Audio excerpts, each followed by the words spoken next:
ஹரிநாராயண துரித நிவாரண பரமானந்த சதாசிவசங்கர விஷ்ணு துர்க்கையை போற்றி உலகெங்கிலும் வாழ்ந்து கொண்டிருக்கும் ஸ்ரீராம் ஆஸ்ட்ரோ யூடியூப் சேனல் நேயர்களுக்கு டாக்டர் சைதே ராஜாவின் அன்பான வணக்கங்கள். நாம் இப்பொழுது இந்த எபிசோடில் இன்றைய ராசி பலன்கள் பார்க்க போகிறோம்.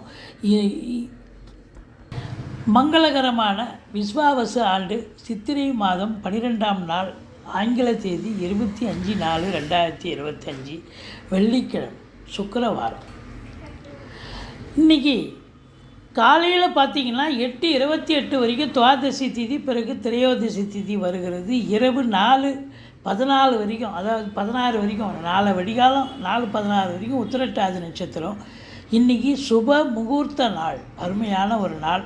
இன்றைக்கி ராவுகாலம் காலை 10:30 முதல் 12 மணி வரை, யமகண்டம் மாலை 3 மணி முதல் 4:30 மணி வரை, நல்ல நேரம் காலை 9 மணி முதல் 10:30 மணி வரை.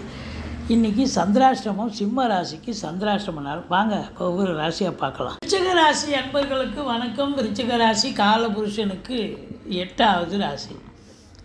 ராசியை குரு பார்க்குறாருங்க, சூப்பருங்க.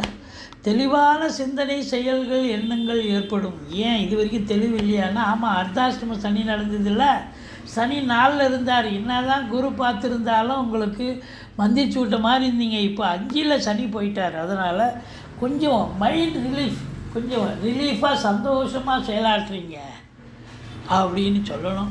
11ஆம் இடத்தை குரு பார்ப்பது எண்ணிய செயல் ஈடேறப் போகிறது, தொட்டதெல்லாம் தொடங்க போகிறது அப்படின்னு சொல்லணும். சாதிக்கக்கூடிய ஒரு நாள். 11ஆம் இடம் என்பது நல்ல பண வருவாய், பொருள் வருவாய் ஈட்டக்கூடிய ஒரு சுப முகூர்த்த நாள். இன்றைக்கி ஆக்சுவலாக இளைய சகோதர சகோதரிகளுக்கும் உங்களுக்கும் ஒரு நல்ல அண்டர்ஸ்டாண்டிங் இருக்கும். எடுக்கிற முயற்சிகள் சக்ஸஸ் ஆகும். 10ஆம் இடத்து அதிபதி சூரியன் உச்ச நிலையில் இருப்பதால் அரசு உத்தியோகத்துக்காக முயற்சி பண்ணுறவங்க, இல்லை தனியார் துறையில் வேலை பார்க்குறதுக்காக முயற்சி பண்ணக்கூடிய அன்பர்களுக்கு வேலை வாய்ப்புகள் கண்டிப்பாக கிடைக்கும். முயற்சி பண்ணுங்கள். மற்றபடி 5ஆம் இடம் 2க்கும் 5க்கும் உடையவன் நல்ல நிலையில் இருக்கிறதால குடும்ப நிம்மதி, நல்ல பண வரவு, பிள்ளைகளால் சந்தோஷம், குதூகலம் ஏற்பட போகிறது. மற்றபடி பத்திரிகை துறை, மீடியா துறையில் பணியாற்றக்கூடியவர்களுக்கு பொக்கிஷமான காலகட்டம். அரசு துறையில் இருப்பவர்கள் நல்ல ஒரு மேன்மையை அடையக்கூடிய ஒரு நாள். அதாவது உங்களுக்கு ட்ரான்ஸ்ஃபர், ப்ரமோஷன், இன்க்ரிமெண்ட் இதெல்லாம் எதிர்பார்த்து காத்திருக்கிறீங்க. கண்டிப்பாக கிடைக்கும், அற்புதமாக கிடைக்கும். உங்கள் சொல்லுக்கும் செயலுக்கும் மதிப்பு மரியாதை கிடைக்கும். ஆசிரியர்கள், பேராசிரியர்கள், இலக்கியவாதிகள், ஜோதிடர்கள், டாக்குமெண்ட் ரைட்டர்ஸ் இவங்களுக்கெல்லாம்